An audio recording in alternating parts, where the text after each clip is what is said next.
ನಮಗಂತೂ ನೋಡಿ ನೋಡಿ ನೋಡಿ ನೋಡಿ ಸಾಕಾಗೋಯ್ತು. ನಮ್ಮ ಮುಖ್ಯಮಂತ್ರಿಗಳಿಗೆ ಒಂದು ಚೂರಾರು ಫ್ರೀ ಹ್ಯಾಂಡ್ ಕೊಡ್ರಿ ಸ್ವಾಮಿ. ಎಷ್ಟು ಸತಿ ಬರ್ಬೇಕು ದೆಹಲಿ ನಿಮ್ಮ ಮನೆ ಬಾಗಿಲಿಗೆ? ಹೌದು, ಎಷ್ಟು ಸತಿ? 4ನೇ ಸತಿ ಹೋಗ್ತಾ ಇದ್ದಾರೆ. ಕಳೆದ 3-4 ದಿವಸದಿಂದ ಅಲ್ಲೇ ಮಲಗಿಬಿಟ್ಟಿದ್ದಾರೆ ಅವ್ರ ಮುಖ್ಯಮಂತ್ರಿಗಳು. ಅವ್ರಿಗೇನು ಭಾಳ ಹಿಂಸೆ ಆಗ್ತಾ ಇದೆಯೋ ಅಥವಾ ಮುಖ್ಯಮಂತ್ರಿಯಾಗಿ ದೆಹಲಿಯಲ್ಲಿ ಕೂತು ದೆಹಲಿಯಲ್ಲಿ ಮುಖ್ಯಮಂತ್ರಿ ಗಾದಿನ ಆ ಅನುಭವವನ್ನು ಏನಾದ್ರು ಎಂಜಾಯ್ ಮಾಡ್ತಾ ಇದ್ದಾರಾ ನಮ್ಗೆ ಗೊತ್ತಿಲ್ಲ.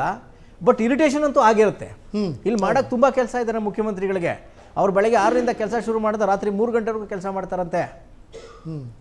4 ಅವರ್ 5 ಅವರ್ ನಿದ್ದೆ ಮಾಡೋದಂತೆ. ಅಂಥ ಮುಖ್ಯಮಂತ್ರಿಗಳನ್ನು ನೀವು ಕರೆದು ಅವ್ರ ಲಿಸ್ಟ್ ತಗೊಂಬರ್ತಾರೆ, ನೀವು ಎಂಟರ್ಟೈನ್ ಮಾಡ್ತಾ ಇಲ್ಲ. ನೀವು ಅವ್ರ ಲಿಸ್ಟ್ ತಗೊಂಬರ್ತಾ ಇದ್ದಾರೆ, ನೀವು ಎಂಟರ್ಟೈನ್ ಮಾಡ್ತಾ ಇಲ್ಲ. ಏನು ಅರ್ಥ ಅದು? ಅಟ್ಲೀಸ್ಟ್ ಫ್ರೀ ಹ್ಯಾಂಡ್ ಕೊಡಿ. ಈಗ ವಿಶ್ವನಾಥ್ ಅವರು ಬಾಯಿಗೆ ಬಂದಂಗೆ ಬೈತಾ ಇದ್ರು ನಮ್ಮ ಅಡಗೂರು ವಿಶ್ವನಾಥ್ ಅವರು.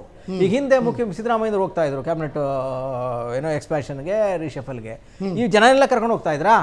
ಹೌದು. ಅಥವಾ DCMನ ಎಲ್ಲರನ್ನೂ ಕರ್ಕೊಂಡು ಹೋಗ್ತಾ ಇದ್ರ? ಯಾಕೆ ಅವ್ರಿಗೆ ಫ್ರೀ ಹ್ಯಾಂಡ್ ಕೊಡಿಯಲ್ಲ? ಮುಖ್ಯಮಂತ್ರಿಗಳಿಗೆ ಕನಿಷ್ಠ ನೀವು ಫ್ರೀ ಹ್ಯಾಂಡ್ ಕೊಡದೇ ಇದ್ರೆ ಕೆಲಸ ಮಾಡಿ ಏನು ಮೆಸೇಜ್ ರವಾನೆ ಮಾಡ್ತಾ ಇದ್ದೀರಿ ಅಲ್ಲಿಂದ? ನನಗೆ ಬಂದ ಮಾಹಿತಿ ಪ್ರಕಾರ ಇವತ್ತೇನೋ ಯಾರೋ ನಮ್ಮ ಮಲ್ಲಿಕಾರ್ಜುನ್ ಖರ್ಗೆ ಅವರು ಬಲವಾಗಿ ಮೆಸೇಜ್ ಕೊಟ್ಟು ರಾಹುಲ್ ಗಾಂಧಿ ಅವ್ರಿಗೆ, ನೋಡಿ ತುಂಬ ಡಿಲೇ ಆಗ್ತಾ ಇದೆ, ಮೀಡಿಯಾದಲ್ಲೆಲ್ಲ ನೀವು ತಡೆ ಮಾಡ್ತಾ ಇದ್ದೀರಿ ಅಂತ ಮೆಸೇಜ್ ಪಾಸ್ ಆಗ್ತಾ ಇದೆ, ಹಾಗಾಗಿ ನೀವು ಬಂದು ಕೂತ್ಕೊಳ್ಳಿ ಅಂತ ಬಲವಂತವಾಗಿ ಕರ್ಕೊಂಬಂದು ಕೂರ್ಸೋದ್ರಂತೆ ರಾಹುಲ್ ಗಾಂಧಿ ಅವ್ರನ್ನ. ರಾಹುಲ್ ಗಾಂಧಿ ಅವರೆಲ್ಲ ನೋಡಿ ಮಾತಾಡಿ, ರೀ ಇದನ್ನು ನಾನೇನ್ರಿ ಮಾಡೋದಿದೆ, ನೀವೇ ಮಾಡ್ಕೊಳ್ಳಿ ಮುಖ್ಯಮಂತ್ರಿಗೆ ಹೇಳಿ ಕಳಿಸಿದ್ರು ಅಂತ ಸುದ್ದಿ. ಬಟ್ ಆದರೆ ಈ ಯಾವ ಲೀಡರ್ಗಳು ಕೂಡ ಅದನ್ನು ಹೇಳ್ತಾನೆ ಇಲ್ಲ, ಯಾರು ಹೇಳ್ತಾನೆ ಇಲ್ಲ ಅದನ್ನು. ಇವ್ರು ಹೇಳ್ತಾ ಇರೋದು ರಾಹುಲ್ ಗಾಂಧಿ ಲಿಸ್ಟ್ ಕೊಟ್ಟಿದ್ದೀವಿ, ರಾಹುಲ್ ಗಾಂಧಿ ಓಕೆ ಮಾಡಬೇಕು. ರಾಹುಲ್ ಗಾಂಧಿ ಅಂತಲೂ ಹೇಳ್ತಾರೆ, ಹೈಕಮಾಂಡ್ ಓಕೆ ಮಾಡಬೇಕು. ಅಂದರೆ ಇವ್ರ ಮೇಲೆ ಬೇಡ್ತಾ ಇರೋ ಪ್ರೆಷರನ್ನು ಕಡಿಮೆ ಮಾಡೋಕ್ಕೆ ಅವ್ರ ಕಡೆ ತೋರಿಸ್ತಾ ಇದ್ದಾರೆ. ಅವ್ರು ಇವ್ರದೆಲ್ಲ ತಲೆಬೇನೆ ನಾನು ತಮ್ಮ ತಲೆ ಮೇಲೆ ಯಾಕೆ ಹೊತ್ಕೋಬೇಕು ಅಂತ ಹೊತ್ತು ಹಾಕಿದ್ರಂತೆ ಹೋಗಿ ಅಂತ. ಇವತ್ತು ಬರ್ತಾರೋ ನಾಳೆ ಬರ್ತಾರೋ ಇದನ್ನೆಲ್ಲ ನೋಡಿದಾಗ ಏನು ಅನ್ನಿಸ್ತಾ ಇದೆ ಅಂದರೆ, ಈ ರಾಹುಕಾಲ ಅಂತಾರೆ, ಯಾವ ಇದು ಆಷಾಢದಲ್ಲಿ ಮಾಡೋಕ್ಕೆ ಮುಖ್ಯಮಂತ್ರಿಗಳಿಗೆ ಮನಸ್ಸಿರೋ ಥರ ಕಾಣ್ತಾ ಇಲ್ಲ. ಯಾಕೆ ಅಂದರೆ ಅವರು ದೇವರು, ಧರ್ಮ, ವಾಸ್ತುನ ಪ್ರಬಲವಾಗಿ ನಂಬ್ತಾರೆ. ಕಾನ್ಸ್ಟಿಟ್ಯೂಷನ್ನು ಮತ್ತು ಈ ಕಡೆ ಜ್ಯೋತಿಷ್ಶಾಸ್ತ್ರದ ಪುಸ್ತಕ ಇಟ್ಬಿಟ್ರೆ ಮುಖ್ಯಮಂತ್ರಿ ಕೇಳಿದ್ರೆ ಪಟ್ಟಂತ ಇದೇನೋ ಜ್ಯೋತಿಷ್ಶಾಸ್ತ್ರದ ಪುಸ್ತಕದ ಮೇಲೆ ಕೈ ಇಟ್ಬಿಡ್ತಾರೆ ಅಂತ. ಒಂದು ಹಂತದಲ್ಲಿ ಅವರ್ಷನ್ ಬಂದ್ಬಿಟ್ಟಿದೆ ಇದು ನಮ್ಗಳಿಗೆಲ್ಲ. ನೀವು ವಾಸ್ತು ಇನ್ನೊಂದು ಮತ್ತೊಂದು ಮಾಡ್ತಾ ಇರೋದು, ಅದು ಮನೇಲಿ ಇರುತ್ತೆ, ಎಲ್ಲರ ಮನೇಲೂ ಇರ್ತದೆ, ಅದು ಗೊತ್ತಿರುವಂಥದ್ದೇ. ಅದನ್ನೆಲ್ಲ ನಂಬ್ಕೊಂಡು ಅಗತ್ಯ ಇಲ್ಲ, ಎಳೆಯುವಂಥ ಅಗತ್ಯ ಇಲ್ಲ. ನಮ್ಗೆ ಅನಿಸ್ತಾ ಇದೆ ಏನೋ 14ವರೆಗೂ ತಗೊಂಡೋಗ್ತಾರಾ ಅಂತ ಇದೆಲ್ಲ ನೋಡ್ತಾ ಇದ್ರೆ. ಈಗಾಗಲೇ ಸೋಮವಾರ ಬಂತು. ಹೌದು, ಮೊನ್ನೆ ಹೇಳಿದ್ರು ಮುಖ್ಯಮಂತ್ರಿಗಳು, ನನಗೇನಿಲ್ಲ ಅರ್ಜೆಂಟ್, ನಾನು ಏನೋ ಡಿಲೇ ಮಾಡಬೇಕು ಅಂತ ನನ್ನ ಮನಸ್ಸಲ್ಲಿಲ್ಲ, ನಾನು ರೆಡಿ ಇದ್ದೀನಿ ಅಂತ. ಮುಗಿಸ್ಬಿಡ್ಬೇಕಿತ್ತು, ಅದರಲ್ಲಿ ಏನಂಥದ್ದು ಇಲ್ಲ. ಬಟ್ ನೋಡಬೇಕು, ಅವ್ರಿಗೇನು ಭಯ ಇರಬೇಕೇನೋ, ಅಸಮಾಧಾನ ಏನಾದರೂ ಭುಗಿಲೇಳುತ್ತಾ? ಅಸಮಾಧಾನದ ಒಂದು, ಎರಡನೇದು ಅದಕ್ಕಿಂತ ಅವರು ಏನೋ ಡಿಸ್ಪ್ಯೂಟ್ಗಳನ್ನ ಅವ್ರು ಬಗೆಹರಿಸ್ತಾರೆ ಬಿಡಿ. ಈ ವಾಸ್ತು, ಜ್ಯೋತಿಷ್ಯ ಇತ್ಯಾದಿಗಳ ಭಯ ಜಾಸ್ತಿ ಇದೆ ಅವ್ರಿಗೆ.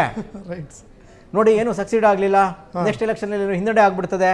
ಹೌದು, ಅವ್ರನ್ನ ತಗೊಂಡ್ರೆ ಹಿಂಗಾಗುತ್ತೆ, ಇವ್ರನ್ನ ತಗೊಂಡ್ರೆ ಹಿಂಗಾಗುತ್ತೆ, ಈ ಟೈಮಲ್ಲೆಲ್ಲ ಸ್ವೇರಿಂಗ್ ಕೊಟ್ಟರೆ ನಿಮ್ಮ ಮಂತ್ರಿಮಂಡಲ ನಿಮ್ಮ ಕಂಟ್ರೋಲಿಗೆ ಸಿಗಲ್ಲ, ಅವ್ರವ್ರೇನು ಆಡೋಕೆ ಶುರು ಮಾಡ್ತಾರೆ, ನಿಮ್ಮ ವಿರುದ್ಧ ರೆಬೆಲ್ ಆಗ್ತಾರೆ. ಯಾರು ಏನು ಪುಂಗಿದಾರೋ ಯಾರಿಗೆ ಗೊತ್ತು. ಒಂದು ನಮಗಿರೋ ಏನು ಅಂತ ಕಾಳಜಿ ಏನು ಅಂತ ಹೇಳಿದ್ರೆ, ನಮ್ಮ ಮುಖ್ಯಮಂತ್ರಿಗಳನ್ನ ಬಲವಂತವಾಗಿ ಅಲ್ಲಿ ಕರೆಸಿ ವೃಥಾ ಹಿಂಸೆ ಕೊಡ್ತಾ ಇದ್ದಾರಾ ಅಂತ. ಈಗ CBIನವರು, EDನವರು ಇದೇ ಥರ ಅಂತೆ, ಕರೆದು ಸುಮ್ಮನೆ ಕೂರಿಸ್ಬಿಡ್ತಾನಂತೆ. ಸಂಜೆವರೆಗೂ ಕೂರಿಸಿ, ಸಂಜೆ ಒಂದ್ಸರಿ ಮಾತಾಡಿಸಿ ಮತ್ತೆ ನಾಳೆ ಬನ್ನಿ. ಅದು ಎನ್ಕ್ವೈರಿಗಿಂತ ಶಿಕ್ಷೆಗಿಂತ ಭೀಕರ ಅಂತದ್ದು. ಮುಖ್ಯಮಂತ್ರಿಗಳು ಇದೇ ಥರದ್ದೇನೋ ನೋವಾಗ್ತಾ ಇದೆಯಾ? ಅಥವಾ ಇದೆಲ್ಲ ಟೆನ್ಷನ್ ಬೇಡ, ಹೆಂಗೂ ಖಾತೆಗಳಿದೆ, ಹುಡುಗರು ಕೆಲಸ ಮಾಡ್ಕೋತಾ ಇದ್ದಾರೆ ಅಂತ ಸುಮ್ಮನೆ ಆರಾಮಾಗಿ ಡೈಲಿ ಕೂತಿದ್ದಾರಾ ನಮ್ಗೆ ಗೊತ್ತಿಲ್ಲ. ಬಟ್ ನಮ್ಗೆ ಅನಿಸ್ತಾ ಇದೆ ನಮ್ಮ ಮುಖ್ಯಮಂತ್ರಿಗಳಿಗೆ ಒಂದು ಹರಾಸ್ಮೆಂಟ್ ಆಗ್ತಾ ಇದೆ, ಅನ್ನೆಸರಿ ಕಿರಿಕಿರಿ ಆಗ್ತಾ ಇದೆ. ಹೈಕಮಾಂಡ್ ಇದಕ್ಕೆ ಗಮನ ಹರಿಸಬೇಕು. ನಮ್ಮ ಮುಖ್ಯಮಂತ್ರಿಗಳು ಈ ಥರ ತೊಂದರೆ ಕೊಡಬಾರ್ದು ನೀವು. ಅದು ಮುಖ್ಯಮಂತ್ರಿಗಳ ಪರಮಾಧಿಕಾರ, ಖಾತೆ ಹಂಚಿಕೆ ಅನ್ನೋದು. ಹೌದು, ಯಾರನ್ನು ತಗೋಬೇಕು ಅನ್ನೋದು ಅವ್ರ ಫ್ರೀಡಮ್ಮು, ನಮ್ಮ ಕಾನ್ಸ್ಟಿಟ್ಯೂಷನ್ ಕೊಟ್ಟಿರೋದು. ಆ ಕಾನ್ಸ್ಟಿಟ್ಯೂಷನ್ ನೀವೆಲ್ಲ ಸಂವಿಧಾನದ ಬಗ್ಗೆ ಮಾತಾಡ್ತೀರಿ, ಬಾತೆತ್ತರ ಕಾನ್ಸ್ಟಿಟ್ಯೂಷನ್ ಪುಸ್ತಕ ಕೈಲಿ ಹಿಡ್ಕೊತೀರಿ. ಮುಖ್ಯಮಂತ್ರಿಗಳನ್ನ ಯಾಕೆ ಅಲ್ಲಿ ಕರೆದು ನಿಮ್ಮ ಮನೆ ಬಾಗಿಲಲ್ಲಿ ಕೂರಿಸ್ಕೊತಾ ಇದ್ದೀರಿ? ಹೌದು, ತಪ್ಪಲ್ವಾ ಇದು? ಮಾತೆತ್ರ ಸಂವಿಧಾನ ಅಂತಾರೆ ಕಾಂಗ್ರೆಸ್. ಕಾನ್ಸ್ಟಿಟ್ಯೂಷನ್ ಕೈಯಲ್ಲೇ ಪುಸ್ತಕ. BK ಪ್ರಸಾದ್ ಮಾತೆತ್ರ ಕಾನ್ಸ್ಟಿಟ್ಯೂಷನ್ ಅಂತಾರೆ. ರಾಹುಲ್ ಗಾಂಧಿ ಕಾನ್ಸ್ಟಿಟ್ಯೂಷನ್. ಹೌದು, ಸಿದ್ದರಾಮಯ್ಯ ಸಂವಿಧಾನ. ನಡೀರಿ ಜನ, ಏನು ಯಾವ ಸಂವಿಧಾನ, ಯಾವ ಕಾನೂನು ಇದು? ಹೌದು, ಮುಖ್ಯಮಂತ್ರಿಗಳನ್ನ ಈ ಥರ ಏನು ನಿಮ್ಮ ಮನೆಗಳ ಆಳು ಅಂತ ಅನ್ಕೊಂಡಿದ್ದೀರಾ ಮುಖ್ಯಮಂತ್ರಿ ಹುದ್ದೆನ? ಯಾಕಷ್ಟು ಹರಾಸ್ಮೆಂಟ್ ಮಾಡ್ತಾ ಇದ್ದೀರಿ ಅವ್ರಿಗೆ? ಹೌದು, ನಮ್ಮ ಮುಖ್ಯಮಂತ್ರಿಗಳಿಗೆ ಯಾಕಷ್ಟು ಇರಿಟೇಟ್ ಮಾಡ್ತಾ ಇದ್ದೀರಿ ನೀವು? ಒಂಥರ ಗುಲಾಮ್ಗಿರಿ ಥರನೇ ಕಂಡು ಬರ್ತಾ ಇದೆ ಸರ್. ಮುಖ್ಯಮಂತ್ರಿಗಳನ್ನ ಯಾಕೆ ನೀವು ಕಂಟ್ರೋಲ್ ಮಾಡೋಕ್ಕೆ ಟ್ರೈ ಮಾಡ್ತಾ ಇದ್ದೀರಿ? ವೆದರ್ ಇಟ್ ಇಸ್ ಸಿದ್ದರಾಮಯ್ಯನವರು ಆಗಿರ್ಬೋದು, ಬಿ ಕೆ ಹರಿಪ್ರಸಾದ್ ಅವರು ಆಗಿರ್ಬೋದು, ರಾಹುಲ್ ಗಾಂಧಿ ಅವರು ಆಗಿರ್ಬೋದು, ಪ್ರಿಯಾಂಕಾ ವಾದ್ರಾ ಅವರು ಇರ್ಬೋದು, ಯಾರು ಇರಲಿ, ಮುಖ್ಯಮಂತ್ರಿ ಹುದ್ದೆಗೆ ಅವ್ರು ಕೆಲಸ ಮಾಡೋಕ್ಕೆ ಬಿಡಿ. ಅವರು ಬೆಳಗ್ಗೆ ಎದ್ದು ಡೆಲ್ಲಿಗೆ ಹೋಗಿ 3 ದಿನ ಅಲ್ಲಿ ಕೂತು ಇಲ್ಲಿ ಕೆಲಸ ಮಾಡೋರು ಯಾರು? ಹೌದು. ವಿಪಕ್ಷದವ್ರು ಹೊಲಗದ್ದೆ ಕಡೆ ಹೋಗ್ತಾ ಇದ್ದಾರೆ. ಜನ ಎಲ್ಲೋಗ್ಬೇಕು? ಕಾವೇರಿ ನೀರು ಇಲ್ಲ, ರೈತರು ಬರಗಾಲದಲ್ಲಿ ದುಃಖದಲ್ಲಿ ಮುಳುಗಿದ್ದಾರೆ, ಒಂದು ಸಮಾಧಾನ ಹೇಳೋರೆ ದಿಕ್ಕಿಲ್ಲ ಇಲ್ಲಿ. ಹೌದು.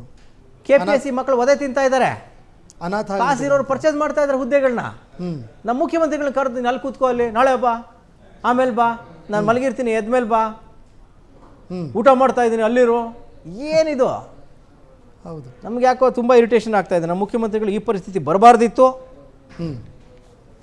ವರಿಷ್ಠರು ಇದ್ರ ಅರ್ಥ ಮಾಡ್ಕೋಬೇಕು. ಆಮೇಲೆ ಇವ್ರದ್ದು ಹೋಗ್ಲಿ, ಇವ್ರದ್ದೆಲ್ಲ ಆಯ್ತು, ಇವರೆಲ್ಲ ಪವರ್ಲಿದೆ, ಏನು ನಡೀತಾ ಇದೆ, ಇವ್ರು ಕಾಯ್ತಾ ಇರೋರ ಕತೆ ಏನಾಗಬೇಕು? ಹೌದು. ದೆಹಲಿಯಲ್ಲಿ ಅವರು ಅಷ್ಟೇ 15 ಜನ 20 ಜನ ಹೋಗಿದ್ದಾರೆ, ಎಲ್ಲ ಹೋಟ್ಲುಗಳಲ್ಲಿ ರೂಮ್ ಮಾಡ್ಕೊಂಡು ಕೂತಿದ್ದಾರೆ ಪಾಪ ಅವರು. ಅವರು ಮುಖ ಇವ್ರಿಗೆ ಅಟ್ಲೀಸ್ಟ್ ಮುಖ ನೋಡುವ, ಆ ವರಿಷ್ಠ ನಾಯಕರ ಮುಖ ನೋಡುವ ಭಾಗ್ಯನಾರು ಇವ್ರಿಗಿದೆ, ಅವ್ರಿಗೆ ಅದೂ ಇಲ್ಲ. ಇವೆಲ್ಲ ಭಾಳ ಘೋರ ಇದು.